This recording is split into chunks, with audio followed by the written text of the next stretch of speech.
अस्सलाम वालेकुम dear student, आपको अपने यूट्यूब चैनल में खुशामदीद कहता हूँ। उम्मीद करता हूँ कि आप खैरियत से होंगे। आज का जो हमारा टॉपिक है वो फर्स्ट ईयर और सेकंड ईयर के हवाले से है कि फर्स्ट ईयर और सेकंड ईयर में गज़ल के अशार की तशरीह किस तरह से की जाती है। बहुत से स्टूडेंट्स इसमें गलतियाँ करते हैं और ये बहुत मुश्किल सवाल होता है और इसको जो है आखिर में ही करना चाहिए। मैं रिकमेंड करता हूँ कि इसे आखिर में करना चाहिए, लेकिन बहुत से स्टूडेंट्स ऐसे होते हैं कि जो ये सवाल मुकम्मल नहीं कर पाते और उसको दरमियान में छोड़ देते हैं, जिसकी वजह से आपके नंबर अच्छे नहीं आते। तो आज की वीडियो शुरू करते हैं। मैं आपको बता देता हूँ कि इसकी तरतीब क्या है। इसमें class first year second year और ये हिस्सा इंशाइया है। हिस्सा इंशाइया में ये सवाल नंबर 2 होता है और इसका जो जुज़ है वो बे है। हिस्सा इंशाइया सवाल नंबर 2 और जुज़ बे। इसके बाद गज़ल के अशार की तशरीह। इसके कुल नंबरात जो है वो 10 होते हैं।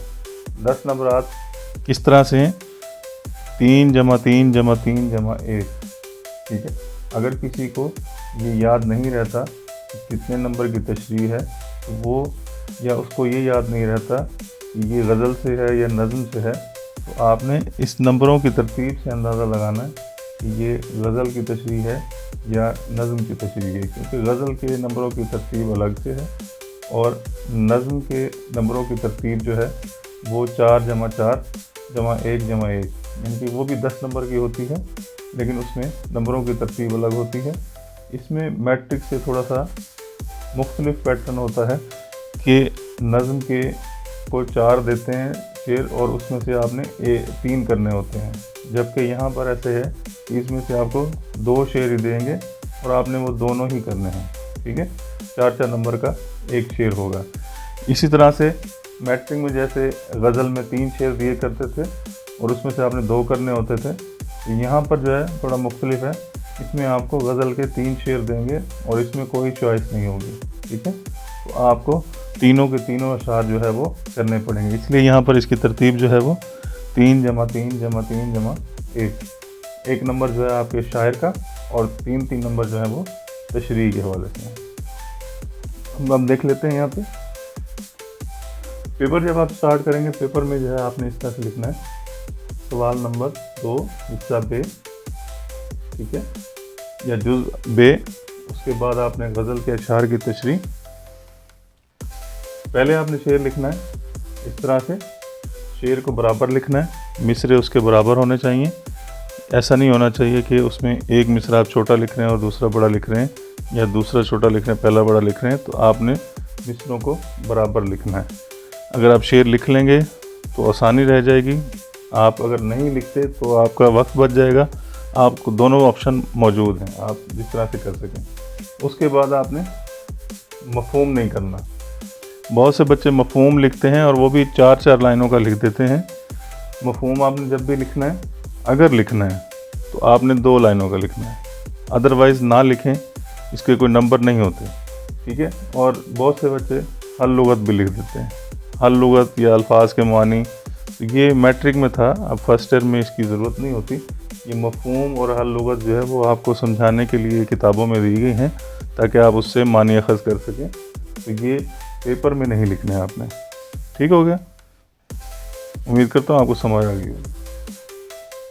उसके बाद 3 के तीनों शेर करने हैं, इसमें कोई चॉइस नहीं होती।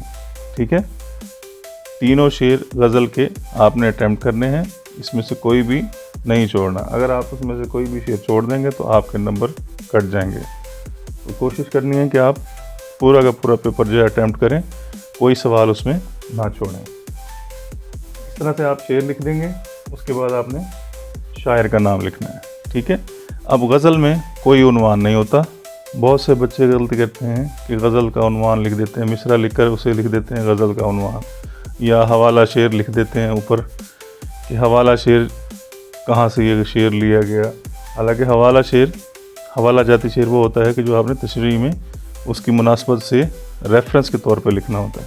ठीक है, इस चीज़ को क्लियर कर लें। उसके बाद आपने एक ही शायर का नाम तीनों शेरों में लिखना है। कोशिश करें कि तीनों लिख दें। अदरवाइज़ बहुत से बच्चे ये भी गलती करते हैं कि वो तीनों शेरों में अलग अलग शायर लिख देते हैं। ये बड़ी दिलचस्प बात है, लेकिन ये गलती है। तो कोशिश करें कि आप एक ही गज़ल से शेर आते हैं तो वो पहले तो एक ही दफ़ा लिख दें, और कोशिश करें कि तीनों दफ़ा लिख सकते हैं तो तीनों दफ़ा लिखें, ताकि वो रिमेंबर रहे, याद रहे। बहुत से बच्चे जो है वो तीनों में मुख्तलिफ शायरों के नाम लिख देते हैं, तो ये भी एक कॉमन मिस्टेक है, तो इससे आपने बचना है। ठीक हो गया। उसके बाद है जी तशरीह। तशरीह कैसे करनी है? तशरीह का तरीका बाद बच्चे ही समझते हैं कि वो खुद ही शायर हैं और वो अपनी मर्ज़ी से जो है उसमें तशरीह शुरू कर देते हैं। तशरीह का थोड़ा सा तरीक़ाकार होता है। तशरीह को आपने जो है शेर से रिलेट करके ही करना है, उसमें कोई अपनी वर्डिंग नहीं करनी। अगर आपके पास ज़ख़ीरा अल्फाज है, आपके पास अशार हैं, तो आप उसमें लिख सकते हैं, लेकिन उसको प्रॉपर तरीके से लिखना है, बेहतर तरीके से लिखना है, उसमें मिक्स नहीं करना। दोबारा से देखें, शेर है, ये आरज़ू थी तुझे गुल के रूबरू करते, हम और बुलबुले बेताब गुफ्तगू करते। अब इसकी तशरीह में आप लिखेंगे, तशरीह तलब शेर में शायर बयान करते हैं कि वो महबूब से अपनी आरज़ू तमन्ना का इजहार करते हैं कि मैं, यानी कि जो शायर है वो उसे फूल से तस्वीर दे रहा है कि वो फूल के रूबरू करेगा, उसके सामने करेगा, मुकाबिल करेगा। और बुलबुल और हम, यानी कि वो जो शायर है वो एक दूसरे को अपने महबूब की तारीफ़ करेंगे और एक दूसरे को कायल करेंगे कि कौन सा महबूब या किसका महबूब ज़्यादा खूबसूरत है, ज़्यादा हसीन है।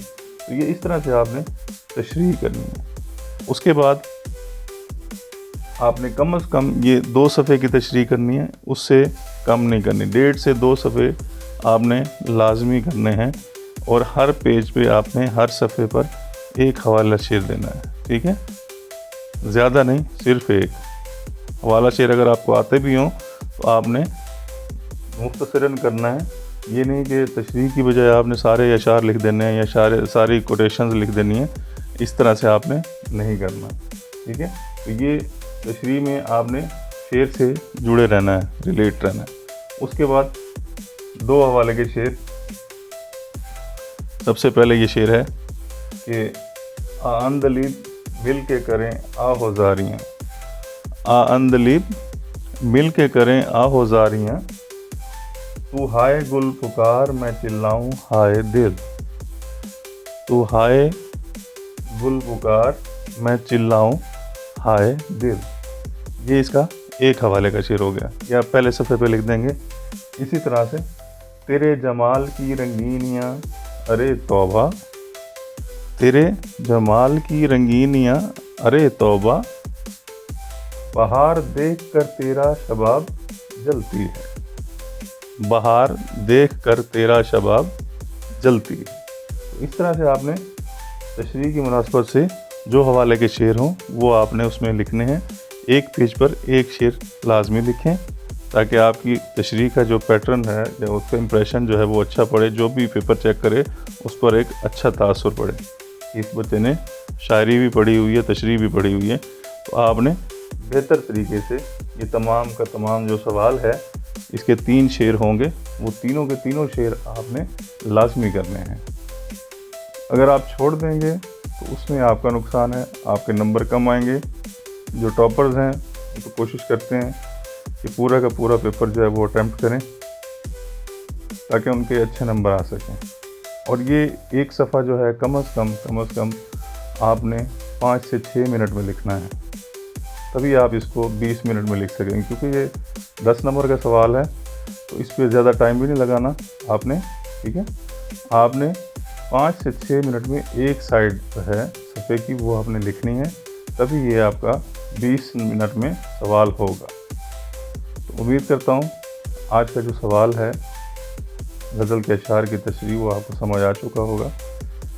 अगर आपको कुछ भी समझ नहीं आया, अगर आपको कोई बात पूछनी है, तो आप मुझे कमेंट बॉक्स में पूछ सकते हैं। और अगर आप चैनल पर नए हैं, आपको वीडियो अच्छी लगी है, तो काइंडली इसको सब्सक्राइब करें, शेयर करें।